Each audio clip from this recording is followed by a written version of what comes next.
Hi guys, welcome back to simple reactions. So आज मैं बात करूंगी KIIT इंसिडेंट के बारे में।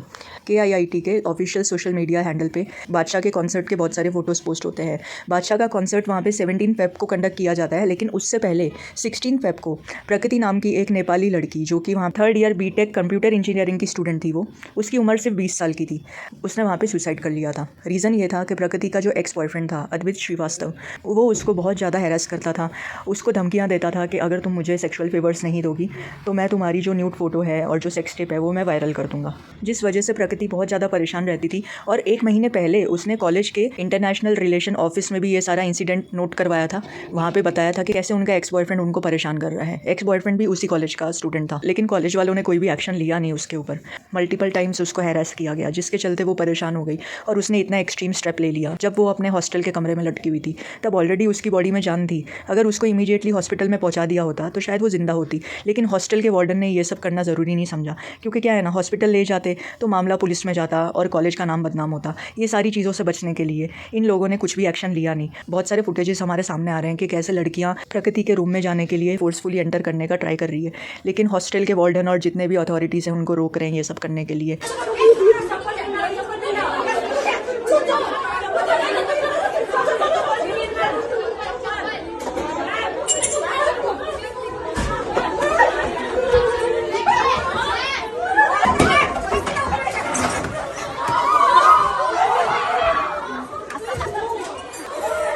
और नेक्स्ट डे बादशाह का वहाँ पे कॉन्सर्ट भी होता है। मतलब इतना बड़ा इंसिडेंट हो गया, फिर भी कॉलेज अथॉरिटीज़ ने बादशाह का कॉन्सर्ट नहीं रुकवाया, क्योंकि फिर कॉलेज का मार्केटिंग कैसे होगा? क्योंकि यही तो ट्रिक्स होती है ना, यूनिवर्सिटी को फेमस करना है तो कोई भी सेलिब्रिटी को बुला लो, कॉन्सर्ट करवा लो, तो आपका कॉलेज जो है वो फेमस हो जाएगा। प्रकृति के डेथ के बाद स्टूडेंट्स जो है वो इंस्टीट्यूट अथॉरिटी से पूछने जाते हैं कि जब प्रकृति ने तुमको पहले से ही इन्फॉर्म कर दिया था ये सारी चीज़ों के बारे में, तो तुमने एक्शन क्यों नहीं लिया? वो स्टूडेंट्स को उल्टे सीधे जवाब देने लग गए। उल्टा इन स्टूडेंट्स को रेशियल रिमार्क्स देके उनको ह्यूमिलेट किया गया। ऐसी स्टेटमेंट्स बोली, तुम्हारे कंट्री का तो इतना GDP नहीं जितने नेपाली स्टूडेंट्स को हम लोग फ्री में खाना खिला देते हैं। खिला रहा है, पढ़ा रहा है, फ्री में बिठा के। तुम्हारे कंट्री का उतना बजट होगा, उतना बजट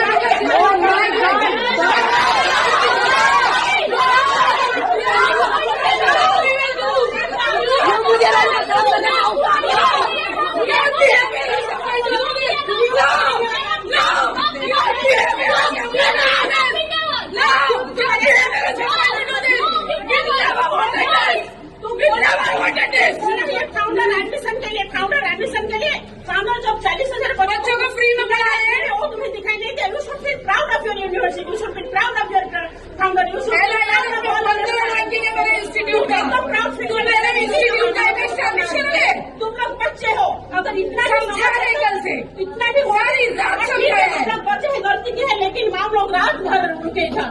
एक बार बात करते थे, माम हम लोग दादा ने जो हो गया कुछ नहीं कौन पकड़ के बैठे हो रहे, रिकॉर्ड कर रहे हो, करो रिकॉर्डिंग करो, कोई ना बोलो जानो नहीं।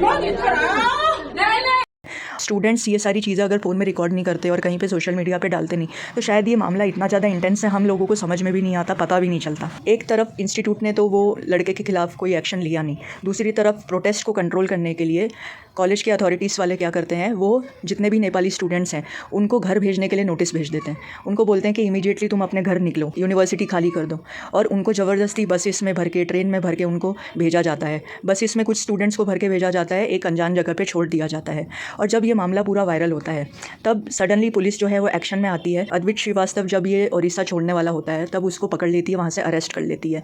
प्रकृति के जो मोबाइल है, लैपटॉप है वगैरह, वो सारी चीज़ों के लिए स्टूडेंट्स वहाँ पे पूछने जाते हैं कि उस लैपटॉप कहाँ पे है, तब कॉलेज की अथॉरिटीज़ उनको कोई जवाब नहीं देते हैं। वो सारे एविडेंसेस टैम्पर करने की भी कोशिश करते हैं। जो KIIT के फाउंडर है वो भी मामले को एकदम शांत कराने की कोशिश करते हैं। जानबूझ के ऐसे मत करो, आना है तो फिर टाइम लेकर आ जाओ, ऐसे करना अच्छा नहीं है। बच्चे लोग, मैं बोल देता हूँ तुम लोग को, ये बिल्कुल अच्छा नहीं है। इतना जोश में मत आओ, कुछ कारण होता अलग बात है, कुछ भी कारण नहीं, ऐसा जोश में मत आओ। प्रोटेस्ट रोकने के लिए इनके ऊपर फोर्स एक्सर्ट किया जाता है, कॉलेज के बाहर से लोगों को बुलाया जाता है और इनके ऊपर अटैक करवाया जाता है। बहुत सारे स्टूडेंट्स को तो चोट भी लग जाती है। जब ये मामला सोशल मीडिया में आता है और वायरल होता है तब कॉलेज अथॉरिटी क्या करती है, वो जितने स्टूडेंट्स को इन लोगों ने भेज दिया होता है उन लोगों को वापस बुलाना चालू हो जाएगा, फिर से नहीं घसीटा जाएगा, फिर से नहीं पीटा जाएगा। ये कैसे मान लें? तुम लोग को अपने जगह में सही हो, एक्चुअली सिचुएशन भी वैसे कुछ था ना, तुम लोग भी। मैम सिचुएशन कुछ भी हो तो मारा क्यों गया ये तो बताइए। मारने का अधिकार किस अधिकार से मारा गया था? हॉस्टल में डिटेन कर दिया जाता, बाहर नहीं निकलने दिया जाता, कर्फ्यू कर दिया जाता, वो अलग बात था। हम वीडियो पठा दें मैम आपको इसी व्हाट्सएप नंबर पे कैसे मारा गया था सुबह, अभी तक हाथ कटा हुआ है। सुनो एक्चुअली क्या है कि तुम लोगों का तो अभी सब नॉर्मल हो गया है, तो इसलिए हम लोग तुम्हें कॉल कर रहे हैं। 1-2 दिन तो हमको घर पहुंचने में लगता है मैडम, आप क्या समझ रहे हो? नेपाल कहाँ पे है? 1-2 दिन तो हमको घर पहुंचने में लगेगा। ठीक है, तुम घर पे जाके थोड़ा मिलकर आओ, पेरेंट्स से अच्छा लगेगा।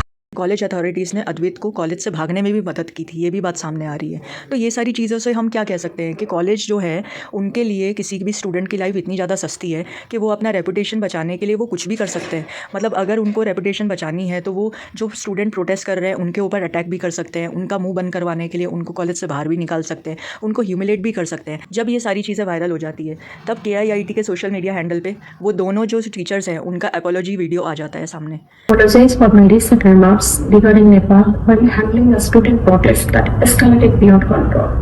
My intention was never to offend or demean anyone, and I deeply regret if my words caused unintended harm to the sentiments of anyone. I said on 16th night in the spur of the moment, and I want to communicate that whatever statements I had done, I said are mine and have nothing to do with any of the authority of KIT University.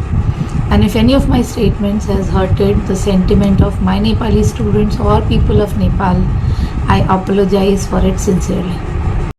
लेकिन apology देके अब क्या फ़ायदा? तुमने तो जो misbehave करना था तुम कर चुके हो, रेशियल रिमार्क्स तो तुम पास ऑन कर ही चुके हो। वहाँ से ही पता चलता है कि तुम्हारे अंदर इंसानियत कितनी बाकी है और इतने सेंसिटिव मैटर को तुम लोग कैसे हैंडल करते हो। मैं तो ये कहती हूँ कि ऐसे इनकम्पिटेंट टीचर्स को ये लोग अलाउ कैसे करते हैं कि इतना सेंसिटिव मैटर वो लोग हैंडल कर सके अपने एंड पे। क्यों कॉलेज में कोई भी सेक्शुअल रिड्रेसल या सेक्शुअल ग्रीवेंस का कोई एक सेपरेट डिपार्टमेंट नहीं बनाया गया? अगर किसी लड़की के साथ में कुछ सेक्शुअल हैरेसमेंट हो रहा है तो वो वहाँ पर जाके रिपोर्ट कर पाए और वो लोग उनकी बातें सुने भी। पुलिस ने 2 सिक्योरिटी गार्ड्स को अरेस्ट किया है, साथ में अद्वैत को भी अरेस्ट कर लिया है, कुछ टीचर्स को भी अरेस्ट किया गया है।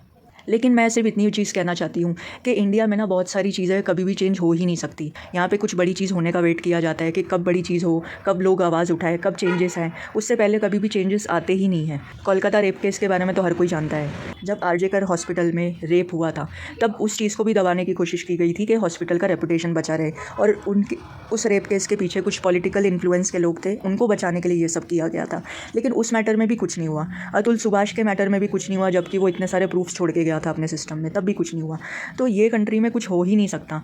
मैं सिर्फ इतना कहना चाहती हूँ कि अपने आप को सेफ रखो। अगर कोई टीनेजर रिलेशनशिप में आ गया है तो ज़रूरी नहीं है कि तुम अपनी लॉयल्टी को प्रूफ करने के न्यूड फोटोज़ को सेंड करोगे, ज़रूरी नहीं है। जब आप टीनेज में होते हो तो इमोशनली आप लोग इतने ज़्यादा मैच्योर नहीं होते हो कि आप रिलेशनशिप जैसी चीज़ को हैंडल कर सको। अब इतनी बड़ी चीज़ हो गई है, सोचो प्रकृति के पेरेंट्स के ऊपर क्या बीत रहा होगा। कोई भी माँ बाप है ना, अपने लाइफ टाइम की सेविंग्स लगा देते हैं अपने बच्चे को पढ़ाने के लिए। कोई भी अपनी बेटी को आउट ऑफ कंट्री भेज रहा है, दूसरे देश में भेज रहा है, तो वो उसके बहुत सारे सपने होते हैं। सोचो उसके पेरेंट्स पे क्या असर हो रहा होगा। अभी ये मैटर जो है इंटरनेशनल स्टूडेंट का है ना, और सेम चीज़ अगर इंडियन स्टूडेंट के साथ हो रही होती कोई दूसरे कंट्री में, तब अगर वहाँ पे ये सारी चीज़ें दबाई जाती तो यहाँ के लोगों को कैसा फील होता है ना। लोगों का माइंड इतना ज़्यादा करप्ट हो गया है कि उनको किसी के इमोशन समझ में नहीं आते हैं, सेंसिटिविटी लोगों के अंदर से चली गई है। तो मैं तो सिर्फ इतना ही कहूँगी कि इंडिया में तो शायद कुछ चेंज हो नहीं सकता। केस पे केस पाइलअप होते रहते हैं यहाँ पे और कुछ भी इसका कोई एक ठोस सॉल्यूशन तो निकलता नहीं है। लेकिन अपने आप को सेफ रखना चाहिए। अगर यहाँ पे प्रकृति ये सारे एविडेंसेस सोशल मीडिया पे पोस्ट कर देती तो हो सकता है वो चीज़ें वायरल हो जाती, शायद वो चीज़ें फेमस हो जाती और उसके चलते इसको कहीं ना कहीं से कुछ ना कुछ सपोर्ट मिल जाता। प्रकृति ने क्या किया, वो डिपेंड हो गई कॉलेज अथॉरिटी के ऊपर। अब ये चीज़ें क्या होती है ना, अगर किसी भी बंदे का, कोई भी स्टूडेंट है या कोई भी बंदा है, अगर उसके पीछे पॉलिटिकल पार्टी का कोई इन्फ्लुएंस है तो उस बंदे का कभी इंडिया में कुछ उखड़ ही नहीं सकता है। अब ऐसे लोगों से टैकल करने के लिए तुमको थोड़ा स्मार्ट होना पड़ेगा। उसके खिलाफ तुम एविडेंसेस रखो, उन एविडेंसेस को सोशल मीडिया पे पोस्ट करो। तो बहुत सारी चीज़ें हो सकता है कि कुछ चीज़ें वायरल हो जाए, कुछ अथॉरिटीज़ को कांटेक्ट करो, पुलिस में इन्फॉर्म करो। ये सारी चीज़ें करनी चाहिए थी। लेकिन प्रकृति क्या है कि जब वो हैरेस हो रही थी, ब्लैकमेल हो रही थी, तब लोगों का इतना प्रेजेंस ऑफ माइंड नहीं रहता कि उनको ये सब एक्शंस लेने चाहिए। आप लोगों के क्या विचार है इस मैटर में कमेंट सेक्शन में कमेंट करना, और चैनल पे नए हो तो सब्सक्राइब करना, वीडियो पसंद आए तो लाइक करना।